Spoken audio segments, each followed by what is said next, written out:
महाराष्ट्राचा। नमस्कार, मी सुद्धा संध्या लाईव्ह मध्ये आपल्या सगळ्यांचं स्वागत।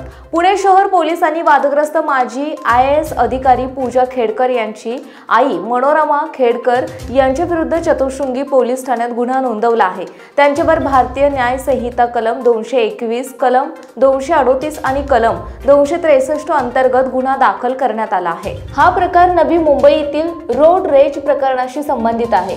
या प्रकरणात 2 अज्ञात व्यक्तींनी ट्रक ड्रायव्हरच्या मदतनीसाचे अपहरण करून त्याला मनोरमा खेडकर यांच्या घरी आणले होते। तपासादरम्यान नवी मुंबई पोलिसांनी त्या ठिकाणचा मागोवा घेऊन त्यांच्या घरी पोहोचले। मात्र पोलिसांचा आरोप आहे की मनोरमा खेडकर यांनी पोलिसांना घरात प्रवेश करण्यास विरोध केला आणि आरोपींना पळून जाण्यास मदत करण्याचा प्रयत्न केला। खेडकर जे आहेत काय त्यांच्याबद्दल थोडी माहिती तर काय गुन्हा नोंद केला? काल नवी मुंबई येथील तपास पथक तपास करण्याकरिता पुण्यामध्ये आलेलं होतं।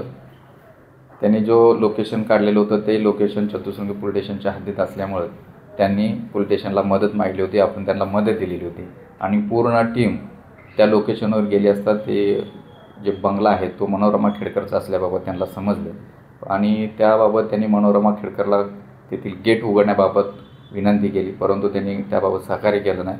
तसंच त्या गुन्ह्यामध्ये जी वापरलेली गाडी होती ती गाडी गेटच्या आतमध्ये होती, तीही गाडी त्यानंतर त्यांनी पळून लावण्यास मदत केलेली आहे।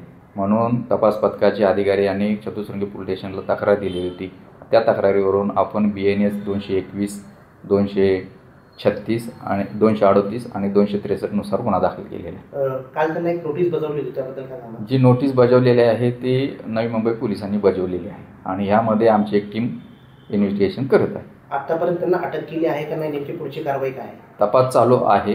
तपासाच्या अंती आम्ही ती अटकेची प्रोसेस वगैरे करून घेऊ। ताज्या आणि महत्त्वपूर्ण बातम्या पाहण्यासाठी आजच आमच्या संध्या लाईव्ह न्यूज चॅनलला YouTubeवर सबस्क्राईब करा आणि बेल आयकॉन प्रेस करा।